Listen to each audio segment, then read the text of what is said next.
Okay, good morning to all. Previous લેક્ચરમાં આપણે unit number 1 જોયું, જેમાં અલગ અલગ પ્રકારની કંટ્રોલ સિસ્ટમ જોઈ. બરોબર, અલગ અલગ પ્રકારના કંટ્રોલ સિસ્ટમ જોઈ આપણે. યુનિટ 2, બરોબર, મેથેમેટિકલ મોડેલિંગ. ઓકે, જેમાં આપણે ટ્રાન્સફર ફંક્શન જોશું અને ટ્રાન્સફર ફંક્શન ફાઇન્ડ કર્યા પછી જે આપણે સિસ્ટમ જે છે એ સ્ટેબલ છે કે અનસ્ટેબલ છે. ઓકે, પછી બે ટેકનિક, જે સિગ્નલ ફ્લો ગ્રાફ અને બ્લોક ડાયાગ્રામ રિડક્શન ટેકનિક, જેના દ્વારા અલગ અલગ આપણે ટ્રાન્સફર ફંક્શન ફાઇન્ડ કરી અને કેવી રીતે આપણે સિસ્ટમ જે છે એ સ્ટેબલ છે કે અનસ્ટેબલ છે એ કેવી રીતે આપણે ફાઇન્ડ કરીએ, એ બધું આ ચેપ્ટરમાં આપણે જોશું. બરાબર. તો યુનિટ 2, મોસ્ટ ટાઈમ્પી question, define transfer function. Okay, first question છે ડિફાઇન ટ્રાન્સફર ફંક્શન.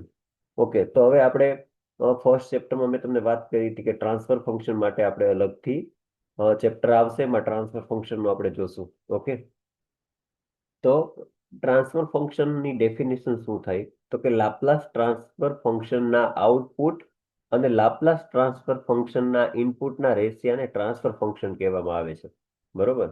લાપ્લાસ ફંક્શનના જે આઉટપુટ અને ઇનપુટનો જે રેશિયો છે, બરોબર, લાપ્લાસ ટ્રાન્સફર ફંક્શનનો જે આઉટપુટ અને ઇનપુટનો જે રેશિયો છે ને ટ્રાન્સફર ફંક્શન કહેવામાં આવે છે.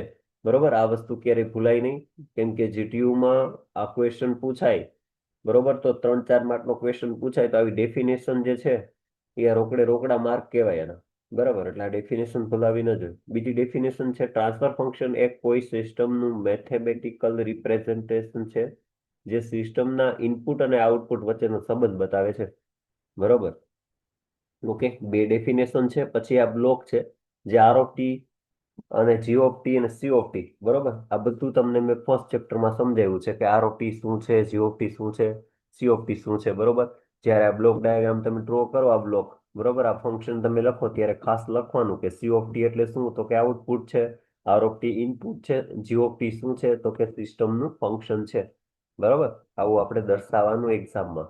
ઓકે, હવે જ્યારે ટ્રાન્સફર ફંક્શન કરવામાં આવે, બરોબર, ત્યારે મેં તમને આ ડેફિનેશન આપણે શું આપી કે લાપ્લાસ ઓફ આઉટપુટ ને લાપ્લાસ ઓફ ઇનપુટ. બરોબર, તો આઉટપુટ મારું શું થશે? Sea of T. બરોબર, સી ઓફ ટી. હવે અહીંયા આપણે લાપ્લાસ ટ્રાન્સફર ફંક્શન કરીએ છીએ ને, તો ટી ની જગ્યાએ શું આવી જશે? એસ આવી જશે. બરોબર, જો અહીંયા થઈ ગયું જી ઓફ એસ થઈ ગયું. બરોબર, અહીંયા લાપ્લાસ કરીએ એટલે સી ઓફ એસ થઈ જશે અને છેદમાં શું થઈ જશે? R of S. બરોબર, અત્યાર સુધી પહેલા શું હતું કે આઉટપુટના છેદમાં ઇનપુટ, આઉટપુટ શું હતું?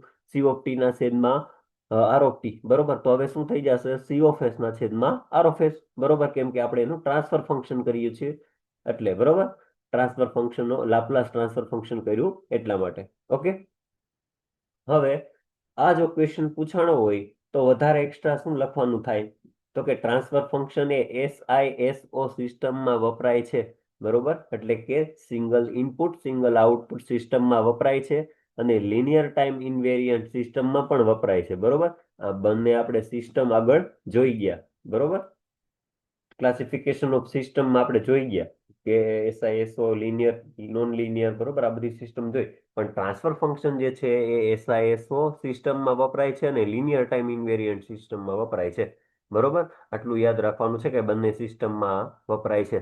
પછી ટ્રાન્સફર ફંક્શન એ કોઈ લિનિયર ટાઈમ ઇનવેરિયન્ટ સિસ્ટમના ઇનપુટ અને આઉટપુટ વચ્ચેનો લાપ્લાસ ટ્રાન્સફોર્મનું સ્વરૂપ જે છે, એનું રૂપ છે, એ સંબંધ બતાવે છે. બરોબર, તો 3 થી 4 માર્કનો જો ક્વેશ્ચન પૂછાણો હોય, બરોબર, તો મિત્રો આપણે આટલું લખશું. બરોબર. ઓકે, નેક્સ્ટ છે પ્રોપર્ટી ઓફ ટ્રાન્સફર ફંક્શન. એક્ઝામમાં આવું કંઈ પૂછાતું નથી, બટ આપણે સમજવા માટે, આપણને નોલેજ હોવા માટે આપણે આ ક્વેશ્ચન કરીશું. આપણે ક્વેશ્ચન સ્કીપ કરશું નહીં, કેમ કે સિલેબસમાં આપેલો છે. બરોબર, ભલે આપણે મોસ્ટ ટાઈમ ક્વેશ્ચન ના અને ગણતા હોય, પણ આપણે કરવું એ જરૂરી છે. બરોબર, તો property of transfer function, property એટલે કે લક્ષણો. બરોબર, ટ્રાન્સફર ફંક્શનના લક્ષણો. તો ફટાફટ બધા 10 આપણે લક્ષણો જોઈ લઈએ એના. બરોબર, તો ટ્રાન્સફર ફંક્શન એ લિનિયર અને ટાઈમ ઇનવેરિયન્ટ એટલે એલટીઆઈ સિસ્ટમ માટે વ્યાખ્યાયિત થાય છે. બરોબર, પછી ટ્રાન્સફર ફંક્શન એ લાપ્લાસ ટ્રાન્સફોર્મનું રૂપ છે. ઓકે, તમે ઇન ડિટેલ ના લખો તો કાંઈ નહીં, બટ મેઇન જે મુદ્દા છે એ લખવા જરૂરી છે, બરોબર. પછી ટ્રાન્સફર ફંક્શનના શરૂઆતની પરિસ્થિતિ એટલે ઇનિશિયલ કન્ડિશન શૂન્ય માનવામાં આવે છે, બરોબર. આપણે બધું ટ્રાન્સફર ફંક્શન આગળ ફાઇન્ડ કરશું ને ત્યારે તમને ખરેખર ખબર પડશે. ઓકે. ફોર્થ છે ટ્રાન્સફર ફંક્શન એ સામાન્ય રીતે રેશનલ ફંક્શન હોય છે, બરોબર. એટલે કે પોલિનોમિયલ જે છે ભાજક, બરોબર. અને એવરી એવરી એટલે ડિનોમિનેટર. ઓકે, એ હોય છે, બરોબર. પછી પાંચમું છે ટ્રાન્સફર ફંક્શન સિસ્ટમમાં ધ્વનિ ગત વર્તન એટલે કે ડાયનેમિક બિહેવિયર ને દર્શાવે છે. ઓકે, એટલે કે સિસ્ટમ કઈ ને કઈ રીતે રિસ્પોન્ડ કરે તે બતાવે છે, બરોબર. 6 નંબરનું મુદ્દો છે કે ટ્રાન્સફર ફંક્શન દ્વારા પોલ અને ઝીરો નક્કી કરવામાં આવે છે, બરોબર. પોલ શું છે, ઝીરો શું છે, એ આપણે આગળના ટોપિકમાં આપણે જોશું. ઓકે, પોલ શું છે, ઝીરો શું છે, આપણે કામની વસ્તુ છે. પછી ટ્રાન્સફર ફંક્શન ટાઈમ ડોમેનની સાથે સાથે ફ્રીક્વન્સી ડોમેનમાં પણ ઉપયોગી છે, બરોબર. ટાઈમ ડોમેન ફ્રીક્વન્સી ડોમેન પણ આવશે આગળ જતા, બરોબર. આપણે ઇન ડિટેલ અત્યારે જોતા નથી. પછી 8 નંબરનું છે ટ્રાન્સફર ફંક્શનનું મલ્ટિપ્લિકેશન એટલે ગુણાકાર સિસ્ટમનું શ્રેણીબદ્ધ જોડાણ દર્શાવે છે, બરોબર. એટલે કાસ્કેડ ફોર્મ, બરોબર. કાસ્કેડ ફોર્મ એટલે કે સિરીઝમાં શ્રેણીબદ્ધ, બરોબર. એનું શ્રેણી એટલે કે સિરીઝમાં હોય, બરોબર. અને સિરીઝમાં હોય ત્યારે શું થાય તો કે મલ્ટિપ્લિકેશન. તો આ તમે આ મુદ્દો લખી શકો. પછી ટ્રાન્સફર ફંક્શન એ રિવર્સિબલ હોઈ શકે છે જો પોલ અને ઝીરો સમાન ન હોય તો, બરોબર. સમાન હોય તો કઈ પ્રશ્ન નથી, પણ ના હોય તો એ રિવર્સિબલ હોઈ શકે છે. પછી ટ્રાન્સફર ફંક્શન એ સિસ્ટમની સ્થિરતા એટલે સ્ટેબિલિટી નક્કી કરવા માટે સહાયરૂપ બને છે, બરોબર. આપણે આગળ પણ વાત કરી કે આપણે સ્ટેબિલિટી ફાઇન્ડ કરવી હોય, બરોબર, તો ટ્રાન્સફર ફંક્શન એ જે છે ટ્રાન્સફર ફંક્શન એ આપણે ઉપયોગી બને છે, બરોબર. તો આની પ્રોપર્ટી હતી, એક્ઝામમાં જો પૂછાઈ જાય તો આપણે આ લખીને આવવાની છે, 10 એ 10 આ પોઈન્ટ લખીને આવવાના છે, બરોબર. ઓકે, નેક્સ્ટ જોઈએ ટ્રાન્સફર ફંક્શનના એડવાન્ટેજીસ અને ડિસએડવાન્ટેજીસ. જો મિત્રો 4 માર્કનો જો ક્વેશ્ચન એવો પૂછાણો કે define transfer function and advantages and disadvantages, 4 માર્કનો ક્વેશ્ચન પૂછાણો હોય તો આપણે આ બધી વસ્તુ લખવાની થાય.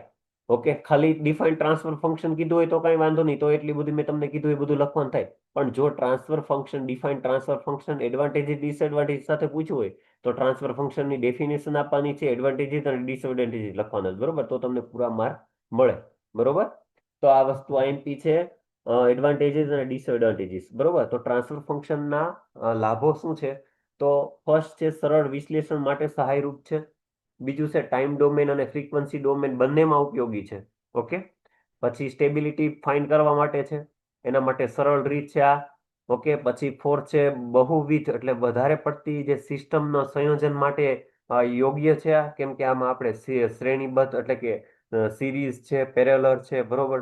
પછી ફીડબેક સિસ્ટમ માટે આનું ટ્રાન્સફર ફંક્શન આપણે આરામથી મેળવી શકીએ છીએ. એ આપણે આના જે નિયમો જોશું ને બ્લોક ડાયાગ્રામ રિડક્શનના, બરોબર, ત્યારે આ કામનું છે, ત્યારે આ કામમાં આવશે. પછી શું છે 5 નંબરનું, તો મેથેમેટિકલ મોડેલિંગ માટે સરળ છે.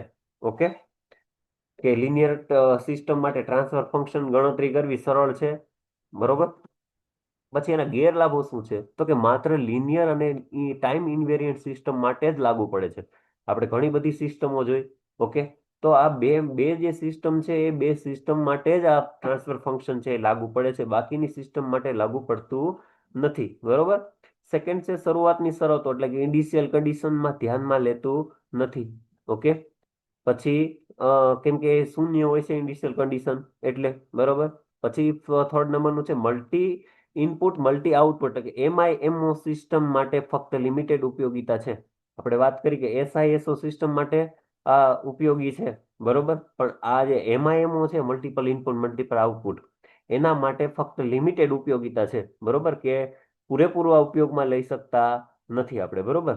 પછી ભૌતિક વ્યવહારમાં દરેક ઘટકનું સ્પષ્ટ પ્રતિનિધિત્વ નથી કરતી, બરોબર. એટલે ટ્રાન્સફર ફંક્શન માત્ર ઇનપુટ અને આઉટપુટનો સંબંધ દર્શાવે છે, આંતરિક ડાયનેમિક્સ બતાવતું નથી, બરોબર.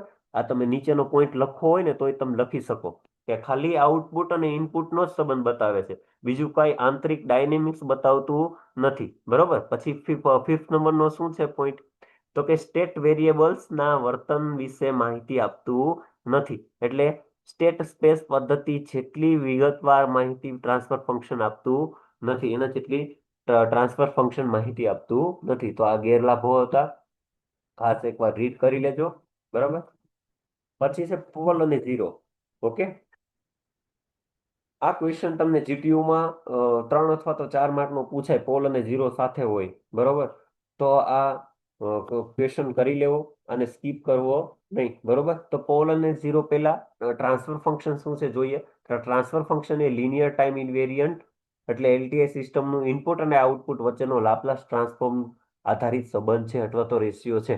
આનું સામાન્ય રૂપ શું છે તો નીચે આપેલું છે H of S is equal two x of S ના છેદમાં વાય ઓફ એસ. બરોબર. જ્યાં ડી ઓફ એસ છે ના છેદમાં એન ઓફ એસ છે. બરોબર. હવે એચ ઓફ એસ એટલે શું તો કે એ ટ્રાન્સફર ફંક્શન આપણે મેં નામ આપ્યું આમાં. બરોબર. પછી વાય ઓફ એસ શું છે તો હંમેશા વાય ઓફ એસ એ આઉટપુટનું લાપ્લાસ ટ્રાન્સફોર્મ છે. એક્સ ઓફ એસ શું છે તો કે ઇનપુટનું લાપ્લાસ ટ્રાન્સફોર્મ છે. ઓકે. તો એન ઓફ એસ અને ડી ઓફ એસ એ આપણા માટે નવું છે. તો એન ઓફ એસ એટલે શું થાય તો કે ન્યુમેનિટર. બરોબર. ન્યુમેરેટર. બરોબર. ન્યુમેરેટર. અને નીચે અને ઉપર શું છે ડી ઓફ એસ એટલે કે ડિનોમિનેટર. ઓકે. એ આગળ આપણે જોશું. હવે ઝીરો એટલું અત્યારે યાદ રાખજો કે ઉપર હોય એ ડિનોમિનેટર હોય અને નીચે જે હોય એ ન્યુમેનેટર હોય. બરોબર. ઓકે. જોઈએ ઝીરો શું છે તો કે ઝીરો તે મૂલ્ય છે જ્યાં ટ્રાન્સફર ફંક્શન નો ન્યુમેનેટર જે છે એને શૂન્ય બને છે. અર્થાત N of S is equal to zero થાય તેવા એસ ના મૂલ્યો. બરોબર. એન ઓફ એસ ને ઝીરો કરવાનું છે. બરોબર. એટલે એસ નું મૂલ્ય આપણને ફાઇન્ડ કરશું. બરોબર. એસ નું વેલ્યુ આપણને મળશે. ઝીરો શું છે ઝીરો એ સિસ્ટમનું આઉટપુટમાં રોક પાડે છે અર્થાત ચોક્કસ ફ્રીક્વન્સી પર આઉટપુટ શૂન્ય થઈ જાય છે. બરોબર. બે ડેફિનેશન છે. પછી પોલ જોઈએ. પોલ શું છે તો પોલ એ તે મૂલ્યો છે જે ટ્રાન્સફર ફંક્શનને ડિનોમિનેટર શૂન્ય બને છે અર્થાત D of S is equal to zero થાય છે. તેવા એસ ના મૂલ્યો. બરોબર. એસ ના મૂલ્યો આપણે ફાઇન્ડ કરશું. તો આપણે યાદ રાખશું ઝીરો છે. બરોબર. તો એ ક્યાં આવશે ન્યુમિનેટર. અને પોલ્સ છે એ શું છે પોલ્સ ક્યાં આવશે તો કે ડિનોમિનેટર. બરોબર. આટલી વસ્તુ યાદ રાખવાની. પોલ એ સિસ્ટમના સ્થિરતા એટલે સ્ટેબિલિટી અને પ્રતિક્રિયા એટલે કે રિસ્પોન્સ માટે ખૂબ જ મહત્વ ધરાવે છે. બરોબર. પછી આનું જો ઉદાહરણ દ્વારા સમજીએ કે માની લો કે આવું આપણે ટ્રાન્સફર ફંક્શન આપ્યું હોય H of S equal to s+2 અને એક્સ સ્ક્વેર ના છેદમાં એસ સ્ક્વેર પ્લસ 3s+2. તો ન્યુમિનેટર એટલે કે ઉપર, ડિનોમિનેટર એટલે કે નીચે. બરોબર. તો s+2 છે તો 0 થાય છે જ્યાં s ઇઝ ઇક્વલ ટુ -2 આવશે. હવે s ની જગ્યાએ હું જો 0 લગાવું. બરોબર. તો -2 મારો આન્સર આવશે. ઓકે. પછી ડિનોમિનેટરમાં તમે જુઓ કે આ એક્સ સ્ક્વેર પ્લસ 3s+2 એનું સાદું રૂપ આપીએ તો શું આવે s+1 s+2. બરોબર. આ આવે. હવે મારે s ની વેલ્યુ ફાઇન્ડ કરવી હોય. બરોબર. તો શું આન્સર આવશે તો s ઇઝ ઇક્વલ ટુ -1 ને -2 આન્સર આવશે. બરોબર. આટલી વસ્તુ તો તમને ખબર પડે કે આનું જો સાદું રૂપ આપીએ s ની વેલ્યુ મારે ફાઇન્ડ કરવી હોય તો -1 ને -2 આવે. બરોબર. જે આપણે 8મા ધોરણમાં 10મા ધોરણમાં સાદુરૂપ ભણ્યા એમાં આપણે શીખી ગયા. બરોબર. તો ઝીરો આન્સરમાં શું આવ્યું ઝીરો ઇઝ ઇક્વલ ટુ 2 આવ્યું અને પોલ્સમાં શું આન્સર આવ્યું -1 અને -2 બે વેલ્યુ મને મળી. હવે અહીંયા મેં તમને બતાવેલું છે કે ઝીરો નો અર્થ શું થાય તો કે ટ્રાન્સફર ફંક્શન શૂન્ય થાય છે પોલ્સમાં. તો ટ્રાન્સફર ફંક્શન છે અનંત એટલે કે ઇન્ફાઇનાઇટ થાય છે. શોધવાની રીત કઈ તો ન્યુમેરેટર જે છે ઉપર ન્યુમેરેટર હોય. બરોબર. તો ન્યુમિનેટર જે છે એને 0 રાખીને એસ ની કિંમત શોધવી. ઓકે. અને 0 કરી અને એસ ઇઝ ઇક્વલ ટુ આપણને જે મળે એ કિંમત આપણે શોધી શકીએ. એવી જ રીતે ડિનોમિનેટરમાં 0 રાખીને એસ ની કિંમત ફાઇન્ડ કરવાની. ઓકે. બરોબર. તો આ હતું પોલ ને ઝીરો. જો પોલ ને ઝીરો પૂછાણું હોય તો બંને ડેફિનેશન પણ લખવાની અને ઉદાહરણ સાથે આપણે સમજાવવાનું. ઓકે. નેક્સ્ટ છે કેરેક્ટરિસ્ટિક ઇક્વેશન. જો આમાં આપણે સિલેબસમાં કોઈ પણ વસ્તુ બાકી રાખતા નથી. બરોબર. કેમ કે જીટીયુ વાળાનું કઈ નક્કી નહીં ક્યાંક એવો ક્વેશ્ચન તમને અથવામાં પૂછી લે અથવા તો એવો ક્વેશ્ચન તમને કઈ કન્ફ્યુઝ કરવા પૂછી લે અથવા તો કોઈ નવો ક્વેશ્ચન કઈ પૂછી લે તો આપણે એક્ઝામમાં લખી શકીએ એટલે એક પણ આપણે ટોપિક છોડવાનો નથી, બધા આપણે કરવાનું છે. મોસ્ટ આઈએમપી ક્વેશ્ચન કહો એ તો કરવાનો જ છે, બરોબર, પણ જે વાંચવાનું કહો એ પણ આપણે જો વાંચેલું હશે તો એક્ઝામમાં કંઈક આપણે લખી શકશું. ઓકે, નેક્સ્ટ છે કેરેક્ટરિસ્ટિક ઇક્વેશન. ઓકે, તો આપણી પાસે કેરેક્ટરિસ્ટિક ઇક્વેશન પહેલા જોઈએ એમાં શું લખશું આપણે. તો આ ક્વેશ્ચન તમને જીટીયુમાં તો નહીં જ પૂછાય, બરોબર, પણ આપણે આપણી જાણ ખાતર કે કેરેક્ટરિસ્ટિક ઇક્વેશનમાં શું હોય છે, બરોબર, એ આપણે જોઈએ. તો કેરેક્ટરિસ્ટિક ઇક્વેશન એ ટ્રાન્સફર ફંક્શનના ડિનોમિનેટરના પોલનો સમાવેશ કરે છે, બરોબર. એટલે કે નીચે જે એક વેલ્યુ આપેલી હોય, એટલે એને શું કહેશું આપણે, ડિનોમિનેટર, બરોબર, એના પોલનો સમાવેશ કરે છે એવું કહેવા માંગે છે, બરોબર. એક્ઝામ્પલ તરીકે ધારો કે આપણે સિસ્ટમ કંઈક આપેલી છે અહીંયા, બરોબર, આ સિસ્ટમ કંઈક આપી છે કે 10/s s+2, બરોબર.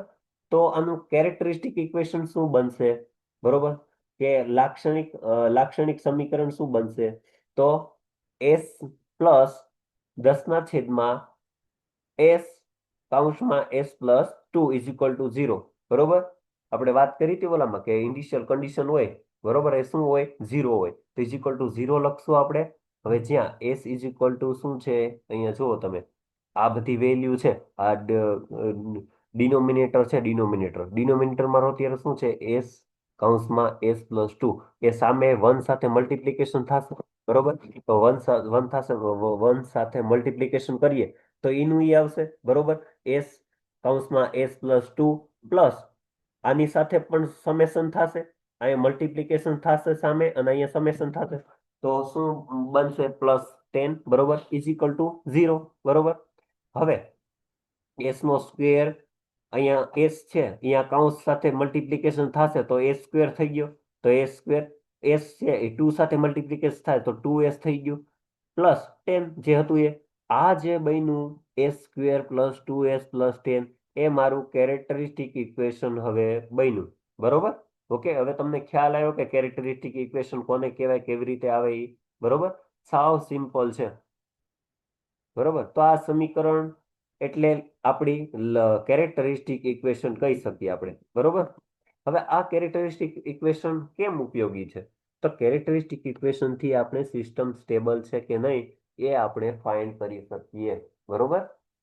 તો પોલ્સ ના જો રૂટ્સ જે છે, બરોબર, એ લેફ્ટ હાફ પ્લેનમાં હોય, બરોબર, તો એટલે કે નેગેટિવ રિયલ પાર્ટ હોય તો સિસ્ટમ જે છે એ સ્ટેબલ ગણાય, બરોબર. અથવા તો જો રાઈટ હેન્ડ સાઈડ હોય, ઓકે, એટલે કે માઇનસ હશે તો એ જે છે એ નેગેટિવ આવશે, નેગેટિવ હોય તો સિસ્ટમ સ્ટેબલ હોય, પ્લસ હોય તો સિસ્ટમ અનસ્ટેબલ હોય, બરોબર. સ્ટેબલ છે કે અનસ્ટેબલ છે એ આપણે નેક્સ્ટ જે આપણે ટોપિક લેશું એમાં તમને ખરેખર આઈડિયા આવશે, બરોબર. નેક્સ્ટ છે ટ્રાન્સફર ફંક્શનના આરએલસી સિરીઝ નેટવર્ક. ઓકે, હવે આ બધું જે છે એ તમને હું આમાં સમજાવીશ તો તમને ખરેખર આમ આઈડિયા નહીં આવે, હું બોલતો જઈશ ને ખાલી એમ નહીં મજા આવે. હવે આ વિડીયો તમને યુટ્યુબમાં મેં ઉતારેલો છે, એક્સ્ટ્રા તમને વિડીયો હું મૂકી દઈશ, બરોબર. આપણા વોટ્સઅપ ગ્રુપમાં હું તમને મૂકી દઈશ આનો વિડીયો, ઓકે. એટલે તમને ખરેખર આ મેં હેન્ડ રિટન કરેલું છે, હેન્ડ રાઇટિંગ કરેલું છે અને સમજાવેલું છે, એટલે તમને એમાં વધારે સમજવામાં આવશે, બરોબર. તો આ એમાં હું તમને એનો વિડીયો મોકલી દઈશ, બરોબર. તો આજે અહીંયા સુધી રાખીએ. આ ત્રણે જે છે, ઓકે, સોરી, બે જ છે. પેલા જે બે છે, બરોબર, એ ખાલી આરએલ છે, આરસી છે ને આ આરએલસી સાથે છે, એક્ઝામમાં આરએલસી સાથે પૂછાય છે. આરએલસી અથવા તો આરએલસી સિરીઝ સર્કિટ અથવા તો આરએલસી પેરેલલ સર્કિટ, બરોબર. બે માંથી કોઈ પણ ક્વેશ્ચન હોય જ છે જીટીયુમાં, તો આ ક્વેશ્ચન આપણે સ્કીપ કરવાનો નથી, બરોબર. હું આની યુટ્યુબમાં હું તમને લિંક જે છે એ ગ્રુપમાં મોકલી દઈશ, સાથે સાથે આ વિડીયો પણ તમે જોજો, બરોબર. ઓકે, આપણે આ જે ચેપ્ટર છે બહુ લેન્ધી ચેપ્ટર છે, એટલા માટે આપણે બે પાર્ટ કરેલા છે, બરોબર. આ પાર્ટ 1 છે, ઓકે. પાર્ટ 2માં આપણે આ ચેપ્ટર કમ્પ્લીટ કરશું, ઓકે. તો અહીંયા સુધી રાખીએ. કોઈને કાંઈ પણ ક્વેરી હોય તો મને વોટ્સઅપમાં મેસેજ કરજો, બરાબર. સારું, ચલો અહીંયા સુધી રાખીએ. Thank you.